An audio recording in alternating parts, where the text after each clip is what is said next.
facing the police every single day.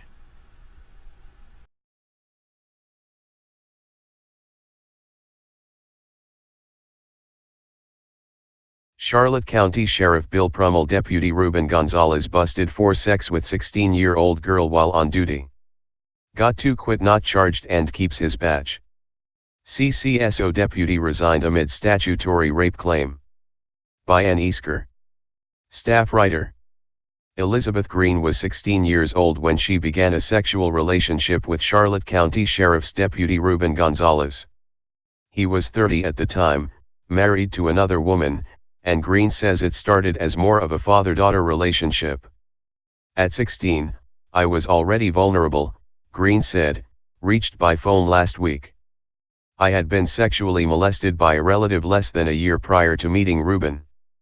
So here this man came into my life and was a father figure. That's how it started out, as a father figure who gained that trust, and that's what I needed.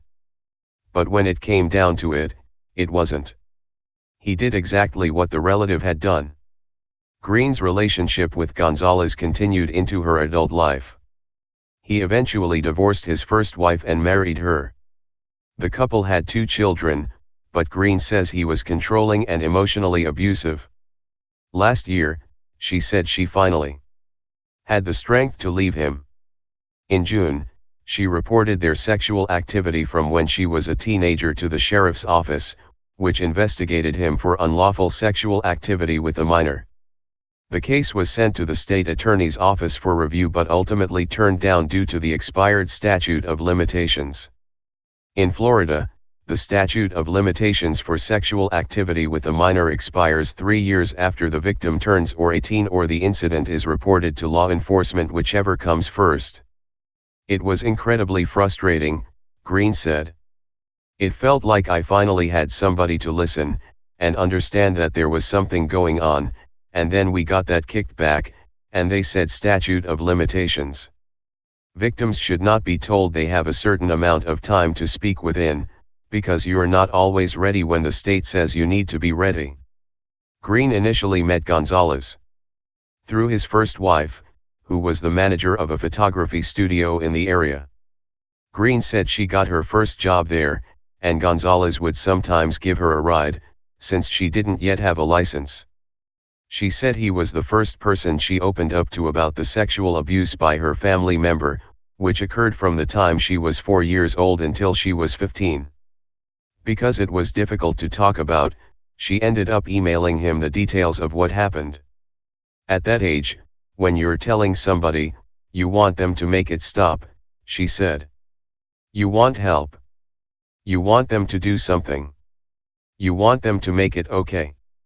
Instead, she said Gonzales said little about it beyond that he was sorry and they could talk about it if she wanted.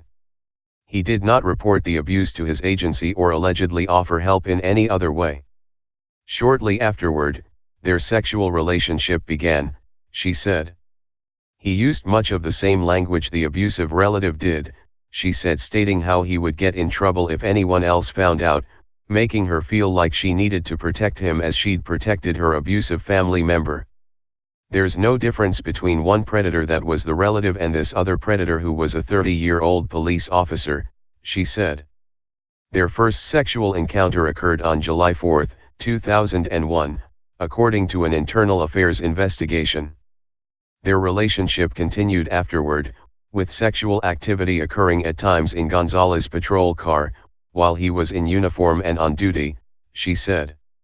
Over the course of the major crimes investigation, detectives took a statement from Gonzales, making 4 direct references to Green being 16 or 17 years old when he first had sex with her, the report shows. According to the internal affairs investigation in June, Gonzales did not deny, correct, or modify the issue of her age. He said the relationship was consensual, but when asked to provide more details, he asked for an attorney. Green said looking back, she doesn't believe she had the capacity to consent at the time. She was craving love and protection not from a boyfriend but from an adult who would protect her. I don't believe that at that age or at that mindset, you have the capacity to really understand, she said. I can't speak for every girl. Maybe there's girls out there that can make that decision. But I don't believe you can make that decision if you have a grown man who's also a police officer, because if a police officer's going to do it, it must be okay, she said.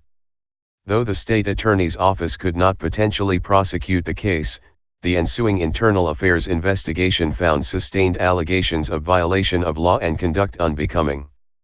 Gonzales resigned on August 14, before the agency could take disciplinary action. His attorney, Martin White, declined to comment on the case last week. Calls to Gonzales Thursday and Friday were not immediately returned. Green said she knows some people are likely to see her story as an ex-wife wanting to get back at her ex-husband, but she said that's not the case. Charlotte County Sheriff Bill Prummell has stated he wished this came to light sooner, according to CCSO spokesperson Skip Conroy. Email, aeasker@sun-herald.com. Police use who may want to retaliate against him physically. Hey Charlotte County, this is Charlotte County COPWATCH, and I just wanted you to know that I am using this stuff under fair use. And also remember to like and subscribe this channel. Also too, keep in mind I do not make any money on YouTube.